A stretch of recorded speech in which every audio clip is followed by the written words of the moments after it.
Allora, fino adesso abbiamo parlato, almeno prima abbiamo parlato dei Veneti sotto la Romanità. Adesso parliamo un attimo del luogo in cui ci troviamo. Qui siamo alle pendici del Monte Summano, un monte che riserva molte storie e molte leggende. Il suo nome di per sé è già motivo di discussione. Summano sarebbe una contrazione di sommo degli dei Mani, attributo di Plutone, fratello di Giove e dio delle folgori notturne. Altri studiosi però propendono per un Giove con accezioni notturne, in quanto essendo Plutone un dio degli inferi, non poteva avere un luogo di culto sopra un monte. L'unica costante sono le folgori, che in effetti colpiscono suavemente la sua sommità. Il monte Summano era un luogo di culto fin dalla preistoria. Il suo santuario era frequentatissimo.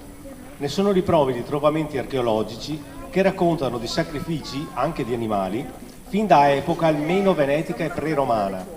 Sono state ritrovate monete, frammenti di manufatti in bronzo e argento e 2 statuette di squisita fattura raffiguranti una divinità maschile e una femminile, alte pochi centimetri, ma straordinarie nei particolari. Se i romani diedero il nome al monte di una divinità maschile,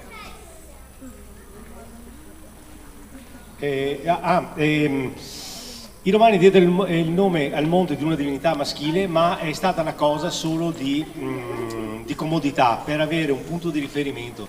Quindi, dovendo descrivere la divinità del monte Summano, hanno detto è simile a, e loro hanno detto sono dei Daimani, Plutone, eccetera. L'attuale chiesa, però, che c'è sopra, è dedicata a Maria.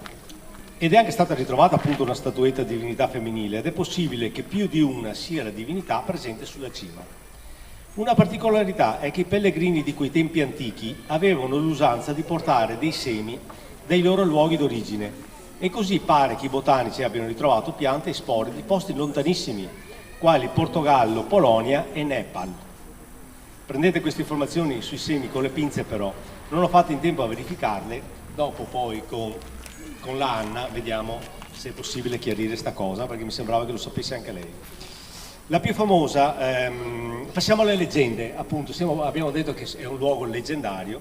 La più famosa leggenda del Summano riguarda la presenza di una statua di un capro dorato gigantesco, visibile dalla pianura a grandissima distanza, a segnalare il santuario in cima al monte.